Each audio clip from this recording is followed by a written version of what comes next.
The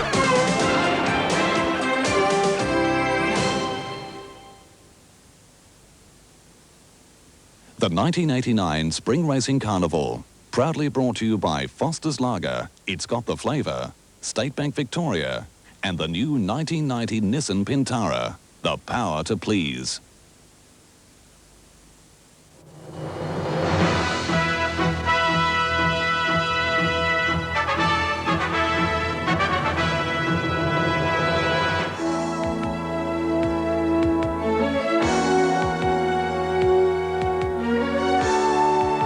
Good afternoon. 10 Sports welcome you to the 1989 Spring Carnival Parade of Champions.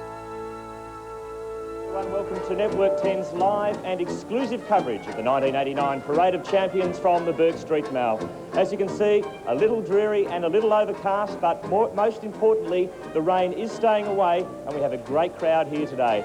Before the parade starts, we have a host of personalities to introduce. Let's start off firstly with the boys that are going to head our telecast tomorrow for the Melbourne Cup. Peter Donegan, welcome. Thank you, Stephen. Great to be here. It's a great time of the year in Melbourne. And I must say, I was out at the track this morning, Steve, and they've only had round about 8 or 10 points of rain out at Flemington, so the track is still fast. It's going to be good at worst, and that's great news, especially for Empire Rose supporters. Well, we'll put you on the spot. You've seen all the horses this morning. Any late news and any tips around the course? Well, all I can say is that Empire Rose just looks absolutely sensational. She looks magnificent. I thought her run on Saturday was great, and I think Empire Rose can make history by becoming the first mare ever to win back-to-back Melbourne Cups. Your impressions of Derby Day? Fantastic day. It was a dramatic day in a lot of ways, in that many of the Cup horses fell by the wayside, but we've still got a great field in the Melbourne Cup. It's unfortunate for the connections of those horses that they aren't there now, but it's still a great race, and it'll be the race that stops the nation tomorrow. OK, Pete, we'll speak to you a bit later. Thanks, Steve. Someone else who needs no introduction is, of course, former VFL star and now racing expert, Peter's Crackers Keenan. Welcome, Peter. Yeah, it's lovely to be here, actually. I'm looking forward to this carnival. It was a great day on Saturday, and we were a bit unlucky in our stable. We had a third place escalation, but got Cole Diesel in, and he worked yesterday. And VRC kindly gave permission to allow the horse to work, and he's a very fit horse at the moment. What were the best trials as far as you were concerned on Saturday? Well, I liked Empire Rose's run. It was a magnificent run. She was really working home at the end of the race. And Kosh King in the last, he tough horse and just kept on whacking away. And the Derby horse, it looks like we have a 3-year-old who can win the Melbourne Cup, and because he's such a free-going horse, and hands and heels right to the line, and tremendous time he put up. One of the big questions, I guess, over the next 24 hours is the weather. What's going to happen? Oh, Fleming and Ronnie King does a great job of the track, and that track will be spot on. It was a magnificent track on Saturday, and this 10 points of rain will help it. And I don't really get much more rain. Flemington's the best race course probably in the world, and always turned out magnificent condition. No one can complain about the track. All right, so Crackers, we'll keep your big tip for a little bit later. Thanks for joining us. OK, Teddy Ryan. Ted, firstly, what were your impressions of Saturday's Derby Day? Well, I thought it was a great day, as Peter said, Steve. You know, one of my ideal jobs is talking to some of the losing jockeys. They're very, very good, even after running of a race. They let you know what's happened. The punters know exactly what's happened, and I thought it was a tremendous day, Steve. Well, you've been around a long time. What do you like? I've got to go for Empire Rose. She's done the right thing.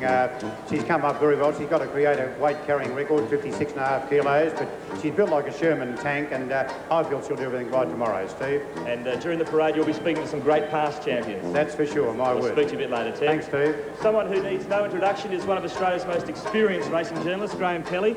Firstly, Graham, you have some very important news regarding the Derby winner, Stylish Century. Yes, well, his owner, Dick Monaghan, this morning's having some misgivings about paying the $37,500 to enable Stylish Century to run in the Cup tomorrow.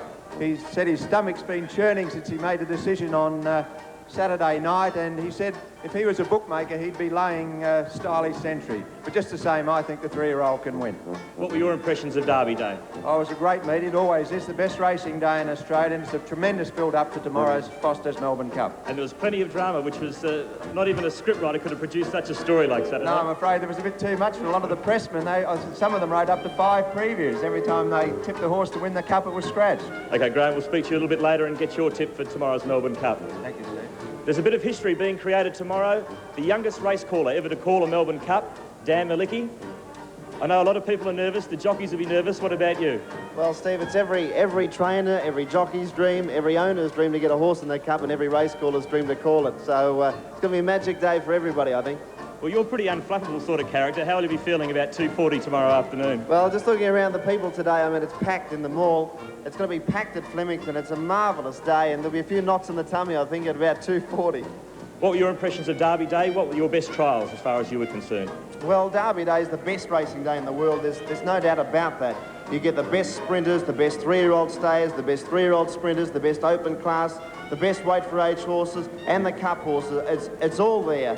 And I think we saw the Melbourne Cup winner there on Saturday. Empire Rose, her fifth, I thought was a perfect run for 2 miles. She's looking for 3,200. We know she can stay. I think she can carry any weight. She'll go as quick with 48 as she does with 56.5. And I think that's a Melbourne Cup winner. I think she'll become the 5th horse in history to win 2, the 4th to win successive, and the 1st mare in history to win 2 Melbourne Cups. I tend to agree with you. I'll speak to you a bit later, Danny. Okay, Steve. Okay, now to my right, and someone else who needs no introduction is the chairman of the VRC, Mr. Peter Armitage. Peter, firstly, I guess the weather is a bit of a worry to you? No, the weather's no worry to me at all. Tomorrow will be a beautiful day at Flemington. The sun is going to break through tonight at 6 o'clock, and we'll have a fast track and a perfect day. There's nothing like confidence, is there, Peter? Nothing like it, and I'm an old farmer, and I know. Well, what about Saturday? I guess you must have been worried when a few of the top fancies were dropping out with injury and sickness. So what was going through your mind on Saturday? Yes, it's disappointing to lose some of those very top horses, but if you get down around the weights, around 52, there are still a lot of chances. The sort of crowd you're expecting tomorrow, hopefully it's going to be fine. You're looking, what, 75, 85,000? No, come on, lift it up a bit. 95,000? Yes, about 95,000. I know the jockeys are going to be nervous. I know young Danny's going to be nervous calling his first cup. What about the chairman of the VRC? Are you nervous Cup Day? No, I'm not nervous, but it's a happy time when it's all over. All over, I'm sure. I've been there long enough not to be nervous. OK, Peter, well, I'm sure everyone wishes you all the best tomorrow. I know it's going to be a fantastic day. Thank you, and everybody come to the Cup. OK, someone else who's very important tomorrow is Mr. Barry Council, and that's the Deputy Chairman of the TAB. Barry, it's also a very big day for the TAB tomorrow. Yes, it is indeed, Steve. Tomorrow is the biggest day of the year for the TAB. On the Melbourne Cup alone, we take $12 million worth of bets. Now, also, myself, I'm a frustrated phone bettor, but there's some good news for all the phone punters out there tomorrow. Yes, indeed. Recently, we opened the new telephone betting exchange at Box Hill. We have 2 centres and 1,000 operators working there tomorrow. We start at 8 a.m. Tomorrow morning, and anybody wishing to bet today on the telephone betting system may do so up until 11 o'clock tonight. OK, Barry, well, all the best for tomorrow. Thanks, Steve. Someone else who needs no introduction is the Minister for Sport, Neil Trezise. Neil, welcome. Yes, Dave. Big day for Melbourne tomorrow, not only being the Melbourne Cup, but very important as far as our bid for the 1996 Olympic Games go. Oh, yes, it's a great time in Melbourne. I mean, the springtime Melbourne is the best place in the world to be. We have the football finals in September. In October, November, we have the racing carnivals. And as you say, the spotlight in the world is on Melbourne. And we've got a lot of visitors here from overseas, many of whom will be, I hope, giving support for the Melbourne Olympics. So it's going to be a great week again. OK, good luck tomorrow, Nipper, and I hope you back the winner. Thanks, Dave. Bill Devaney, the Melbourne Lord Mayor. Bill, as Neil said, it's a very big day as far as the Olympic bid is concerned. Yes, it is, because we'll have there tomorrow about 4 or 5 IOC voters. We're not really sure of the number at the moment. One of them's come down ill today. So hopefully they'll be there. And Melbourne, the way we turn out great crowds, and we're a great sport-loving state, as everyone knows, that will be a great day overall. And your tip quickly for the Cup? Cold chisel. Cold diesel. Oh, cold diesel. OK, and our last special guest today is Mr. Rich Rollap, who is the President of the American Horse Council. Rich, your first visit to Australia. How have you found it so far? Well, this is our first visit, and we're here representing the American racing industry to attend the Melbourne Cup, and we've had a very exciting experience so far. We're very impressed with Flemington. It's a beautiful race course. The racing is competitive, and it's a great honor to be here. Well, being a VIP guest, can you give us a VIP tip? Well, I was fortunate to see Stylist Century's impressive victory in the Derby, and I would say that if he's right with the weight concessions, he might be right there. OK, Rich, well, thanks for your time and have a great carnival. Thank you. OK, we're going to take a break now, but we're back shortly with all the action from the 1989 Parade of Champions from the Burke Street Mall.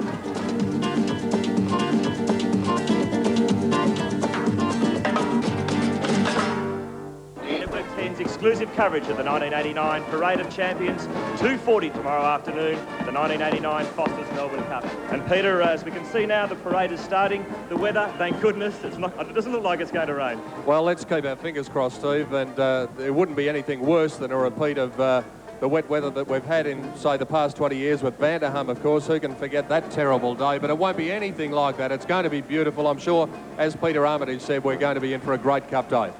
And first cab off the rank today, of course, is the police brass band, led by Major Drum Senior Constable Gary Coombs. And the police always do a good job at all parades, both in the parade and making sure everyone behaves. Well, of course, they play such a big part in Melbourne Cup Day, and I think the great thing about the police is they work in with the crowd. When you've got 90 or 95,000 people gathered in one place, they do a sensational job, and it's a great sound, isn't it?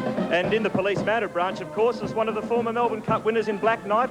A little bit of an upset that year, giving Georgie Hanlon one of his 3 winners. Yes, 1984. He was ridden, of course, by Peter Cook. And Black Knight, what a great horse he was. And he's joined by 3 other former racehorses, Takimi, Sky Castle and Gourmet Prince. But Black Knight was donated to the police force by Mr. Robert Holmes, the court, his owner, and his present duties are general patrols, traffic work and parades, and by golly, he looks that fit, Steve. I reckon he could almost get out there and match it with them tomorrow. Great to see the 84 Melbourne Cup winner, Black Knight. Looks $1 million. A couple of gentlemen coming down now, the clerks of the course, and these people do a magnificent job on every race day that we have. They're being followed by the stilt walkers, but the clerks of the course, John Patterson and Graham Salisbury, they do the tough work. They get the horses down to the stalls, escort them back, and of course if anything happens to drop the rider on the way to the barrier, both John and Graham are there, and they are some of the unsung heroes of racing. And very, very experienced horsemen. And look at these horses. They are so docile. I think they enjoy the crowds just as much as we do. OK, well, coming up next, of course, is the winner of the 1989 Foster's Miss Melbourne Cup, Simone Locke, who is a bit of a personality, not only being Miss Melbourne Cup, but also radio-wise. Yes, Simone's got a job on 3AW with Neil Mitchell in the afternoons, and very well-known voice, and now we know what Simone looks like. And, of course, she'll have a lot of duties over the Melbourne Cup Carnival. It's a busy time for Simone, Steve, because she'll be attending many, many functions, and she was named as Miss Melbourne Cup the other night. It's a great honour for Simone, and I'm sure she'll be a worthy representative of this great race. Yes, and with a bit of luck, we'll speak to Simone a little bit later, and a couple of tall chaps behind her. Very tall. I don't think I'd like to have their job somehow. Better watch out for the tram tracks. Yeah, they look just a little bit too long-legged to be jockeys, or can I say jockette? I suppose one of them could be. But, well, some very unusual colours.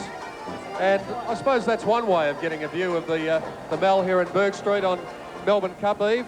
And here's another way to be in the pipe band. That's right, the Hailbury College Pipes and Drums Band formed in 1957.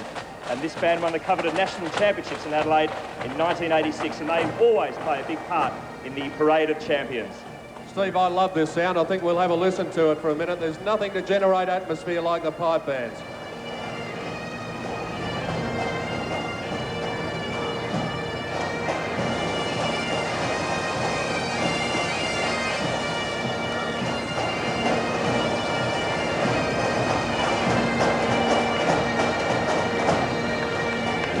I can see coming up behind the pipe band, Peter, another Melbourne Cup champ. What a nuisance. Yes, back in 1985, he was the winner of the Melbourne Cup, and that was the first $1 million Melbourne Cup. It gave Pat Hyland his one and only win in the great race, and what a fitting victory it was too. After Pat came back from injury, it looked as though his career may have been over, but we'll talk more about What a Nuisance in a moment. And here he is now. And, well, it was a great finish. I remember Corrie May was there, and it was a slogging finish, but What a Nuisance, and Pat Hyland gave a great victory that day in 1985. And there's also some other personalities. Stephen King, who'll be having his first ride in the big race tomorrow, and I think he's down there with Ted Ryan. Peter, yes. Stephen King, well, all the very best, one of the youngest riders in the Melbourne Cup tomorrow. What about you, man? Can he win? Well, I think he's got a very big chance. He stays well, and I think he's going to give a bit of a shake-up. Must be a great thrill to ride in this Melbourne Cup. Yes, and it's one of the sort of the ambitions every jockey wants to do, and I've got the opportunity tomorrow. A little bit unlucky with no Rizzy on Saturday, Steve. Yes, it was bad luck. John's got another runner in the race, so good luck for that one. All the very best, Stephen King, tomorrow in the Melbourne Cup. Thanks a lot. And What a Nuisance and Stephen King make their way down the Burke Street Mall.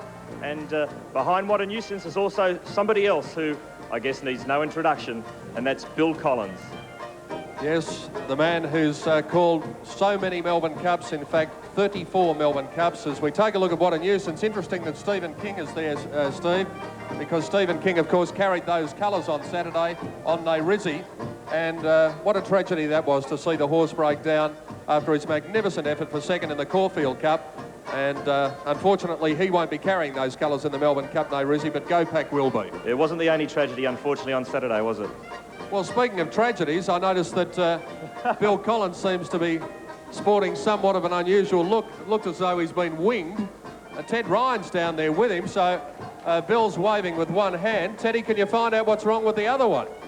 Well, Billy, first of all, a bit of bad luck as the man who holds the record for the greatest number of cups called. Bill, a little bit of a bad accident. How's the arm coming along, number one? Oh, it's coming along fine, Ted. Yeah, just more inconvenient than anything now. Well, Bill, it's something like 34 Melbourne Cups, remember, that you've called and holding the record. What's your tip for the Melbourne Cup tomorrow? Well, I think at the odds on offer, superimpose each way, Ted. We should back Broken Wing, I think. Yeah, I don't think it's running. It might be in up at Mildura or somewhere tomorrow. All the best, Bill Collins. Thanks, Bill. Thanks, Ted. Thank you. Bill Collins, one of Australia's greatest race callers. Making their way also down the Burke Street Mall is the Foster's Clydesdales. We're going to take a break and be back with more shortly on 10 Sports Action.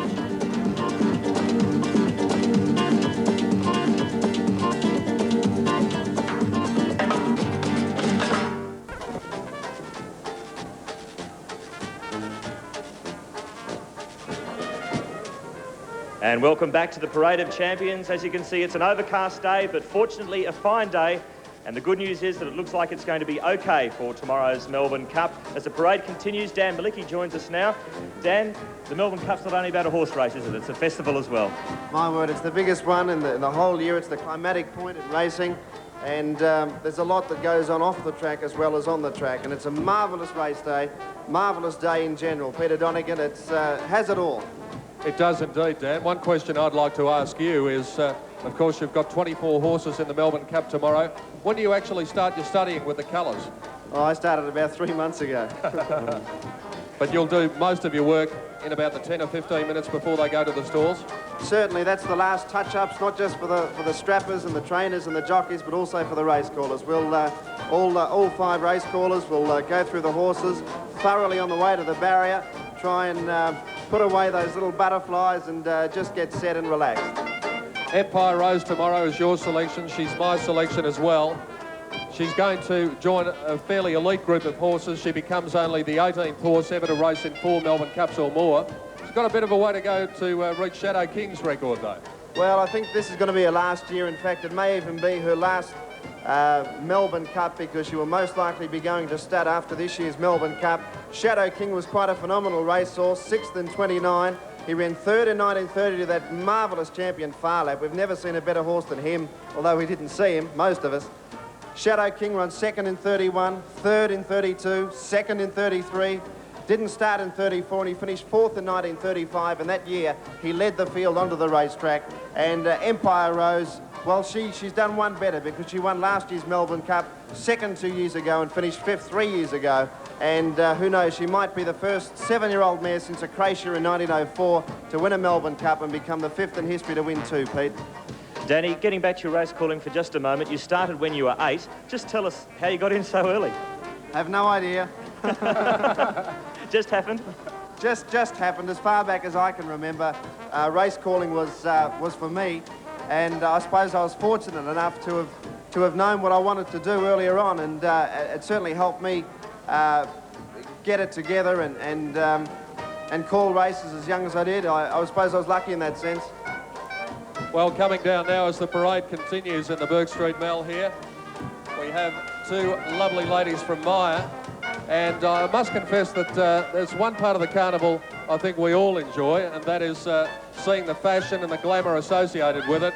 It's nice to look at the horses, but it's nice to have a change of pace every now and again, Stephen. Especially Oaks Day, Peter, one of my favourite, probably my favourite day of the Spring Carnival. Yes, I can't imagine why.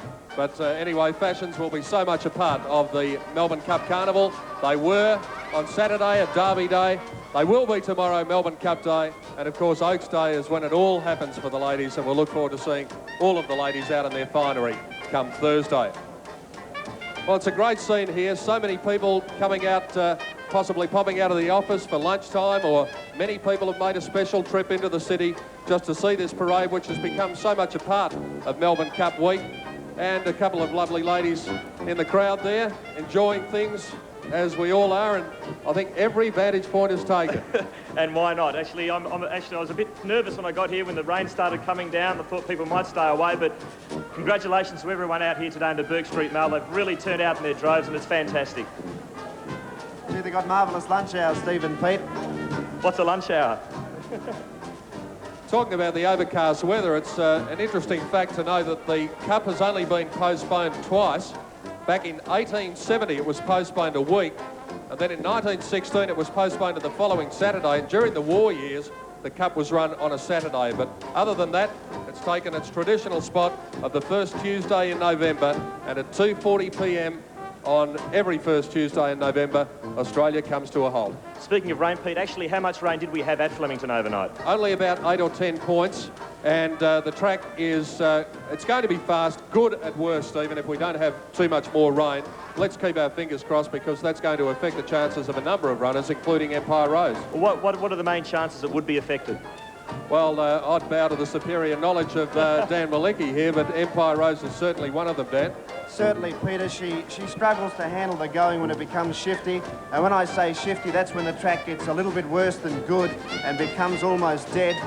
Superimposed can get through the dead, but it's certainly not his best going. And if it deteriorated to slow, well, that certainly ruled both of them out. And also Cole Diesel, because his best going would be on a good to dead track. He can't handle the slow. A lot of horses in the Cup this year can't handle the conditions if they become wet. But I have no doubt the Lord above is looking down. He knows how popular this day is, and the track will be perfect tomorrow, Pete.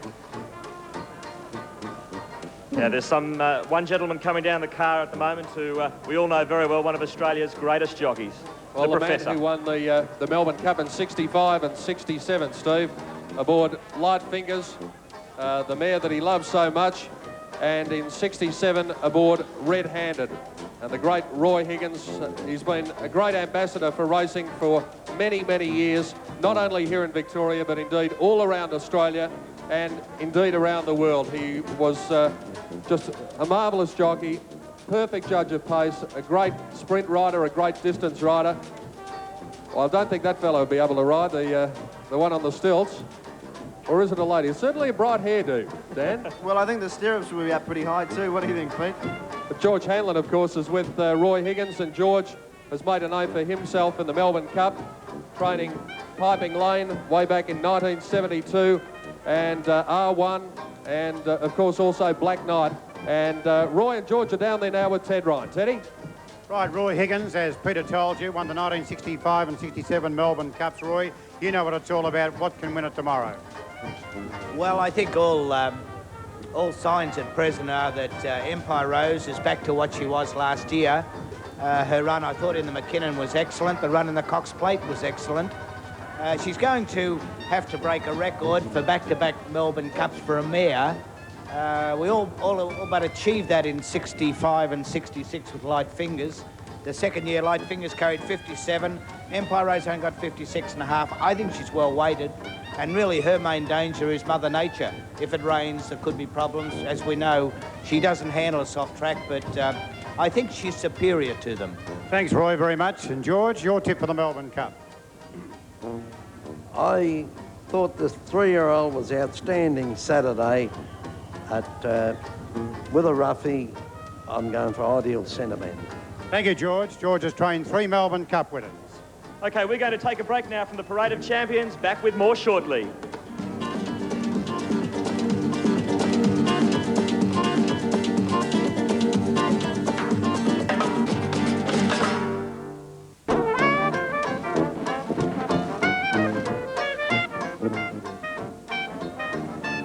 And welcome back to the Parade of Champions. We have many racing champs here today, but we also got some great athletes. Long jumper David Colbert and rower Paul Reedy, both members of the Seoul Olympic team last year. Welcome, fellas, and Ted Ryan with them.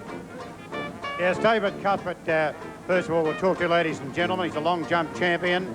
His personal best is 8.13 metres. Dave, we wish you all the very best in the next Olympics, Barcelona in Spain. But what about the Melbourne Cup tomorrow? Who do you like?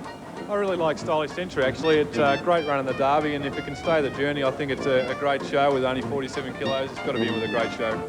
Well, Paul Reedy, one of our top rowers, with fourth in the world rankings in 1988. Paul, who do you like? I'm going to go for Empire Rose. Why? No idea. I like your honesty. Thank you, David and Paul. And ladies and gentlemen, put your hand together for two great Olympic champs, and there's two more behind them too, in Mike Hillard, a 1,500 metre runner, and Anne-Marie Kerr, one of the gymnasts at the Los Angeles Olympics, 7 times Australian champion. As we watch them go by, we introduce Graham Kelly, who's speaking to Peter Donegan.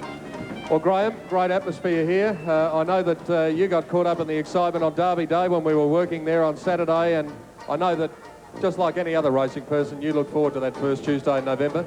Yes, it's a marvellous day coming up tomorrow, and a tremendous amount of interest every year. The Cup seems to get more and more interest, and trying to find a race book today, it was impossible to buy one in Melbourne. They've all sold out, so that's a sign that everyone's there and ready to go to the races or watch the telecast tomorrow. Well, I wonder if Mike Hillard's got a tip for us, one of our greatest ever middle distance runners, and Mike's over there now with Ted Ryan. Yes, Peter. Well, Mike was ranked 10th in the world in 1988. Well, Mike, who do you like in the Melbourne Cup? Empire Rose sounds good to me at this stage. See what the conditions are like tomorrow, though. Yeah, she's a great mare. Won the race last year in good style, and she'll be hard to beat again tomorrow. I think so. Good horse is always hard to keep down. All the best for the games, Mike Hillard. Anne-Marie, who do you like in the Melbourne Cup? Anne-Marie's one of our top gymnasts. Well, I think I'm going to have to go with the favourite, Empire Rose. Thank you, Anne-Marie. Well, behind Mike and Anne-Marie, ladies and gentlemen, will you put your hands together for the winner of the 1979 Melbourne Cup, now 16 years old, but he looks as good as ever, Hyperno. A great champion. Graham, you'd have long and vivid memories of that epic battle down the straight between Hyperno and Salamander over the last 200 metres. Yes, it was a very sad day for Roy Higgins, the champion jockey. He chose to ride Salamander, who had the Cup won until Hyperno, the mount he left open to Harry White, came along and pipped him right on the post. It was the 4th Melbourne Cup winner for Harry. Unfortunately, he hasn't ridden another one since. Hyperno, as I said, now 16 years old. He lives on the property of his owner, Dr. Cliff Panham, and is cared for by Marjorie Dobb, who's leading him today. And, well, he won the VRC Australian Champion Racehorse Award in 1981. And, of course, one thing about Hyperno, too, as well as winning the Melbourne Cup, he did run 3rd in the 1977 Cup behind Golden Black. A great champion, Hyperno. Well, the parade continues. And coming down now, we have a gentleman who last year had his first runner in the Melbourne Cup. This year, he's gone one better because he's got 2 superimposed and terrific, Lee Friedman. Well, Lee, the superimposed seems to stand out a bit more than terrific, do you feel? Well, Ted, both horses have come through their preparations perfectly, and I couldn't be happy with either of them. I can't really pick between them. Now, I understand that Jerdome is terrific over a couple of hurdles this morning. Yeah, he worked a couple of laps of the sand, and then he jumped 6 hurdles. Just keep the horse interested. Who do you feel is a danger in the Melbourne Cup? Well, I think Stylish Century's run was outstanding. If he can get the trip, he's going to be very hard to beat. And I like the way Bob Hoysted's horse been racing Side Eston. Thank you very much, Lee Friedman. And a couple of gentlemen behind Lee who know what the winning feeling in the Melbourne Cup is all about. They tasted the air at the top of the mountain this time last year. Holding the Melbourne Cup, Tony Allen. Beside him, Laurie Laxon, the rider and trainer of the great Empire Rose, the favourite for this year's Melbourne Cup. And let's get their thoughts now with Ted Ryan. Well, Tony, what a great thrill, first of all, last year as a young boy riding Empire Rose winning. Is she as good as last year? Yes, I think so, yeah. What about the weight, 56.5? She's a big horse, she should carry it all right. Laurie Laxon, the trainer of Empire Rose. Laurie, how's she done? Yeah, we're very happy with her.